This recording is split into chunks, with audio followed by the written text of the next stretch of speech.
এ নিয়ে বিস্তারিত জানাতে ফেনী শহর থেকে যুক্ত আছেন সহকর্মী সুলাইমান ডালিম। ডালিম, জানাবেন এখন কি পরিস্থিতি আর জলাবদ্ধতা কিছুটা কমলো কিনা?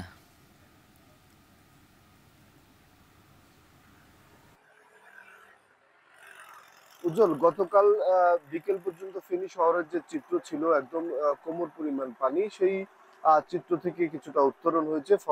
শহরের শহীদ শহীদুল্লাহ কায়সার সড়কের যে পরিস্থিতি যে ছিল সেখান থেকে পানি কিছুটা কমেছে এবং অন্যান্য সড়ক থেকেও পানি কমেছে, কিন্তু শহরের অধিকাংশ এলাকায় এখনো জলাবদ্ধতা রয়েছে। অপরদিকে এই টানা 24 ঘন্টা গত দুদিনে যে বর্ষণ, সেই বর্ষণের ফলে ফেনীর ফুলগাজী,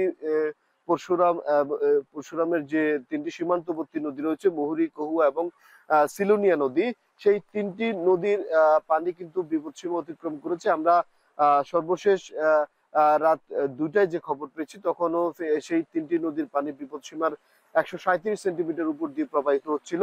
এবং এই যে অতিরিক্ত পানির তোড়ে এবং ভারতীয় উজানের পানির যে চাপ, তার ফলশ্রুতিতে কিন্তু মুহুরী, কহুয়া এবং সিলোনিয়া নদী পাড়ের 15টি স্থানে কিন্তু ভাঙন দেখা দেয়, যার ফলশ্রুতিতে 25টির মতো বেশি গ্রাম কিন্তু প্লাবিত হয়। আমরা কথা বলেছি জেলা প্রশাসনের সাথে। জেলা প্রশাসন আমাদেরকে যেমনটি জানিয়েছেন যে শহর এবং ফুলগাজী, পরশুরাম মিলিয়ে প্রায় 10,000-এর মতো মানুষ কিন্তু এই যে গত দুদিনের ভারী বর্ষণ এবং প্লাবন পরিস্থিতিতে দুর্ভোগের শিকার হয়েছেন।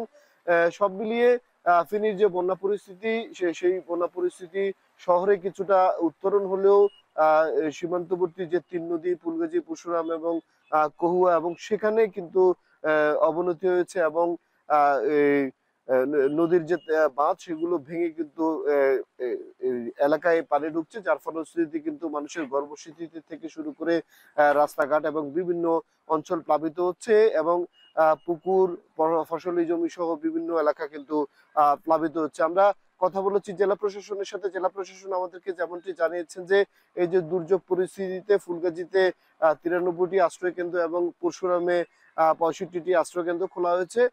সেখানে শুকনো খাবার পৌঁছে গেছে। আমরা যতটুকু জেনেছি, রাত পর্যন্ত 193 জনের মতো দুর্গত মানুষ সেই আশ্রয় কেন্দ্রগুলোতে আশ্রয় নিয়েছে। ফেনী শহরেরও একটি আশ্রয় কেন্দ্র রয়েছে, যেখানে কিন্তু 28 জনের মতো মানুষ আশ্রয় নিয়েছে। সব মিলিয়ে ফেনীর যে প্লাবন এবং বন্যা পরিস্থিতির এই ছিল সর্বশেষ। ফেনী থেকে বৃষ্টি ও জলাবদ্ধতার খবর জানাচ্ছিলেন সহকর্মী সুলাইমান।